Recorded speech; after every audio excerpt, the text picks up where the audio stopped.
blink and focused on his face again. "Okay," I began, clearing my throat.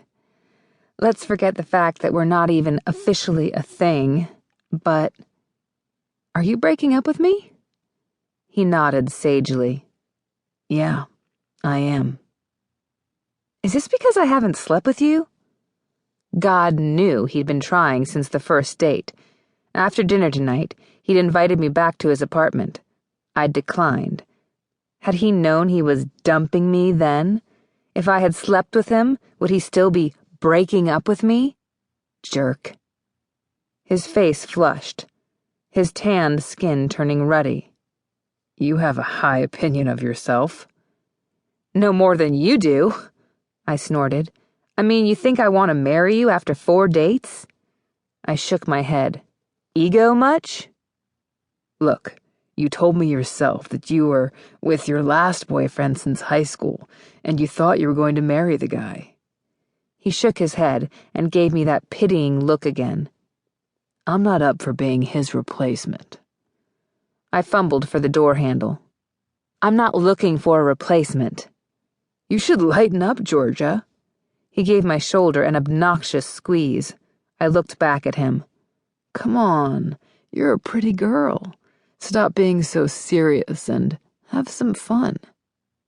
I flung open the door and swung my legs out onto the curb. He grabbed my wrist, stalling me. "Don't you ever just want to get laid? Try it out with a guy you haven't been with forever?" Heat swamped my face. Yeah, I'd thought about it. I'd thought about it a lot since Harris dumped me, especially since both my roommates were having marathon sex with their hot and fabulous boyfriends. Unfortunately, Joshua's sloppy kisses and pasty palms hadn't exactly turned me on. I just kept agreeing to go out with him when he asked, telling myself I was being too picky, too superficial, that sex was overrated. And now I was angry with myself for not trusting my instincts. Leaning across the console, I toyed with the corner of his crisp collar. His eyes went fuzzy.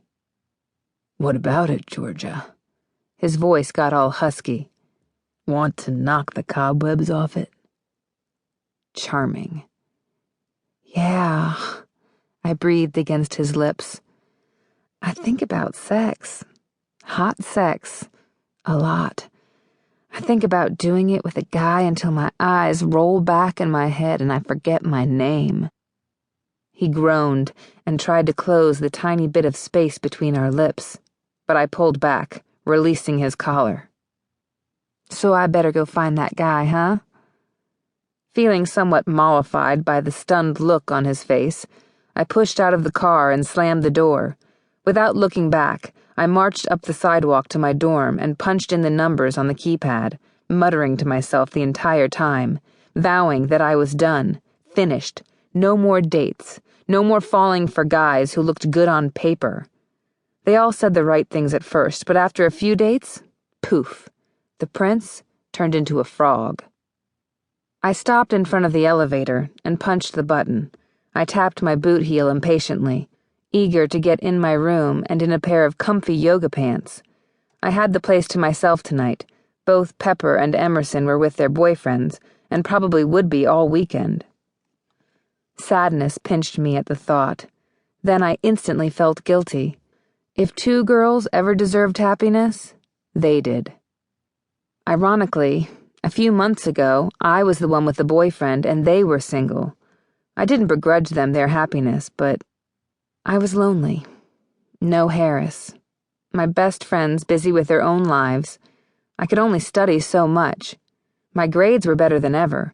I'd already finished my econ project, and it wasn't even due until the end of the semester.